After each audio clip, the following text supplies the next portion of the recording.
Once upon a time, in a cozy little village, lived a kind old woodcarver named Geppetto. His workshop was a magical place, filled with whimsical clocks and toys, but his heart longed for a son. One day, he carved a special puppet from a piece of enchanted wood. He named him Pinocchio. That very night, a beautiful fairy with turquoise hair visited the workshop. Seeing Geppetto's pure heart, she brought the little wooden puppet to life. Geppetto was overjoyed. He had a son. But Pinocchio was no ordinary boy. He was full of curiosity and a little bit of mischief. He danced around the workshop, poking his nose into everything. Geppetto knew Pinocchio needed a conscience to guide him, so a wise talking cricket was sent to help. But Pinocchio, eager for adventure, didn't want to listen to rules.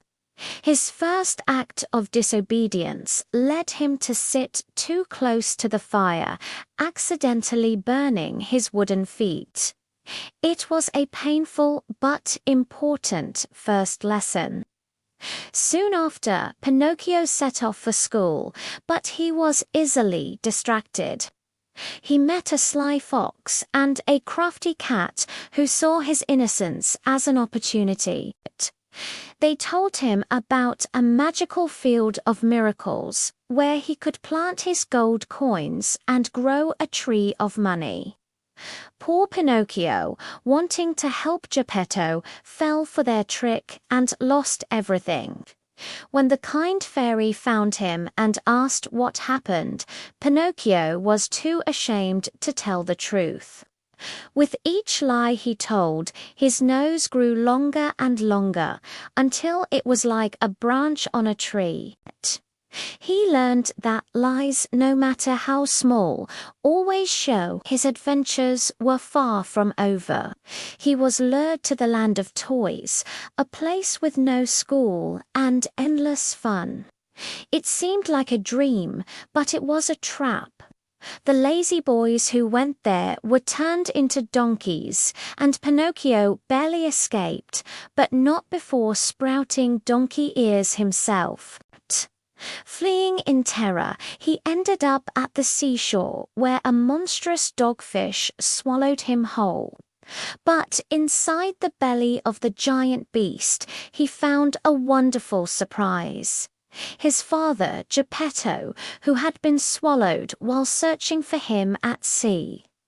Seeing his father weak and frail, Pinocchio knew he had to save him. He bravely devised a plan to escape the dogfish and, with all his might, carried Geppetto to safety. This act of courage and love did not go unnoticed. The fairy with the turquoise hair saw that Pinocchio had changed. He began to work hard, study, and take care of his father. He learned the value of honesty, bravery, and responsibility. One morning, Pinocchio woke up and felt different. He looked in the mirror and saw not a wooden puppet, but a real, living boy. His heart was finally filled with selflessness and love, granting Geppetto's greatest wish. If you love magical stories like this one, make sure to subscribe and join us for more classic fairy tales. Thanks for watching.